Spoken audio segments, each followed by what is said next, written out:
Hello there. So this is just gonna be a quick overview of what a variable is, if you're a complete beginner on what a variable is. So what debug.log does is it prints out what you want to say in the console window in the Unity editor.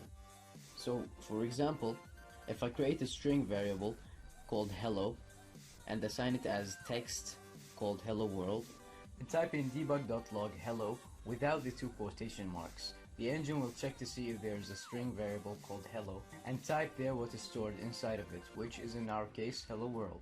But if we just want to print something out in the console directly, we just add two quotation marks, hello world or whatever you want to say. Now the second data type is a float. A float is basically the data type to store a decimal number. So it stores decimal numbers. That's the second type. The third type is int, which is short for integer, which stores numbers, only numbers. It does not store decimals. And the fourth and last type is boolean, or bool for short. So bool can be assigned to as a state, so it's either true or false. We'll go over them in future lessons.